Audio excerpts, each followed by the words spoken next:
तुर्की के बारे में शायद आपको ये सुनकर हैरत हो कि तुर्की की तरक्की और दौलत में इजाफे की एक सबसे बड़ी वजह वहाँ की जवान लड़कियों का तेजी से पर्दे से दूर होकर फिल्म इंडस्ट्री में शामिल होना है।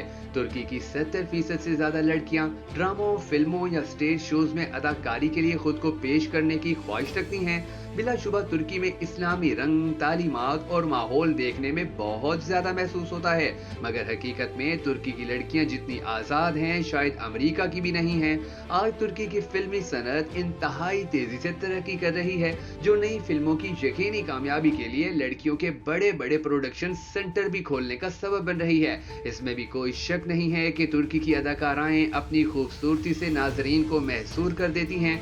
ये भी सच है कि तुर्क सिनेमा तखयलाती बयानिए के मुनफरिद अंदाज की वजह से बैनुल अक़वामी सतह पर ज्यादा मशहूर हुआ है। तुर्क फिल्म इंडस्ट्री में बढ़ती हुई सरमायाकारी, आलमी शराकतदारी और बुलंद सतह पर पहचान इस फिल्मी सनत की तरक्की की रफ्तार को जाहिर करती है। इसके अलावा भी तुर्की के बारे में कई दिलचस्प और हैरत अंगेज हकाइक आज की इस वीडियो में हम आपको बताएंगे, मगर उससे पहले आपने कमेंट सेक्शन में ये जरूर बता देना है कि आपके नजदीक तुर्की उम्मत मुस्लिमा का हीरो मुल्क है या विलन। मैं हूँ शकील हैदर और आप देख रहे हैं आपका पसंदीदा चैनल भरखर नेटवर्क वीडियोस। नाज़रीन ग्रामी, तुर्की की आबो हवा ऐसी गर्म है कि जो फसलों की पैदावार के लिए बेहतरीन मानी जाती है। इसके अलावा करोड़ों मवेशी और जंगलात इस मुल्क की अहम तरीन सनत कहे जाते हैं। मुख्तलिफ अहम अशिया की पैदावार के हवाले से भी तुर्की दुनिया भर में शोहरत रखता है। ये गाड़ियाँ, हवाई जहाज, इलेक्ट्रॉनिक्स, लिबास और टेक्सटाइल की मसनूआत न सिर्फ तैयार करता है बल्कि एक्सपोर्ट भी करता है। शायद आप में से बहुत से लोग ना जानते हों कि तुर्की की करेंसी को तुर्किश लीरा कहा जाता है। दुनिया की कदीम तरीन शहरों में से एक शहर ट्रोय नए दौर के तुर्की में वाक़ है। तुर्की का सबसे मकबूल तरीन खेल फुटबॉल जबकि कौमी खेल कुश्ती है। तुर्की दुनिया भर के सयाहों के दरमियान बहुत ज्यादा मकबूल है और इसकी वजह यह है कि यहाँ कई ऐसे सियाती मकाम मौजूद हैं कि जो कि आलमी सकाफती विरसे में भी शामिल हैं। पौधों की 9000 इकसाम में से 1/3 तुर्की में पाई जाती हैं। कहा जाता है कि तुर्की में हर 10 दिन बाद नया पौधा दरियाफ्त होता है। इसके अलावा 5 जानवरों और 52 मीठे पानी की मछलियों की ऐसी इकसाम यहाँ पाई जाती हैं कि जो दुनिया में कहीं और नहीं मिलती। दुनिया के 1/4 गुलाब के फूल तुर्की में पैदा होते हैं। तुर्की में अब तक 55 बड़े जल्जले आ चुके हैं और 1939 में आने वाले जल्जले की शिद्दत रेक्टर स्केल पर 7.8 रिकॉर्ड की गई थी। तुर्की को दुनिया का मरकज भी समझा जाता है। तुर्की दुनिया का एक ऐसा मुल्क है कि जो 2 बड़े आज़मों में वाक़ है। इस मुल्क की 97% जमीन एशिया में जबकि बाकी यूरोप में है। दर हकीकत यूरोप वाली जमीन पर तुर्की का मशहूर शहर इस्तांबुल है, जो कि दुनिया का वाहिद ऐसा शहर है कि जो 2 बड़े आज़मों में वाक़ है।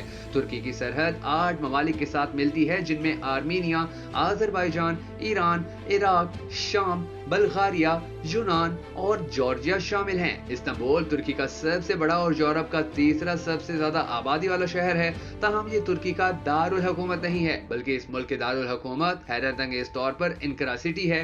तुर्की का सबसे बुलंद तरीन पॉइंट कोहे अरारात है, जो कि एक 5137 मीटर ऊंचा पहाड़ है। तुर्की का सबसे बेहतरीन आर्किटेक्ट म्यामर सीनान था। ये 1497 में ईसाई घराने में पैदा हुआ, ताहम बाद में इसने इस्लाम कबूल कर लिया।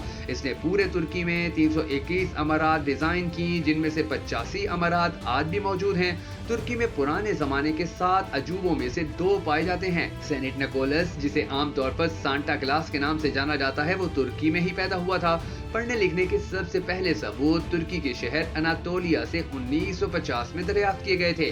मौजूदा इस्तांबुल पहले कुस्तुनतनिया के नाम से जाना जाता था और रूमी सल्तनत का दारुल हुकूमत था। इस्तांबुल यानी कुस्तुनतनिया 2000 साल तक 3 मुख्तलिफ हुकूमतों का दारुल हुकूमत रहा, जिनमें रूमी, उस्मानी और बाज़ंतीनी सल्तनत शामिल हैं। अंतालिया म्यूजियम में आर्ट के 5000 मुख्तलिफ नमूने रखे हैं, जो इसे दुनिया के बेहतरीन अजायब घरों में से एक बनाते हैं। तुर्की के कबाब पूरी दुनिया में मशहूर हैं।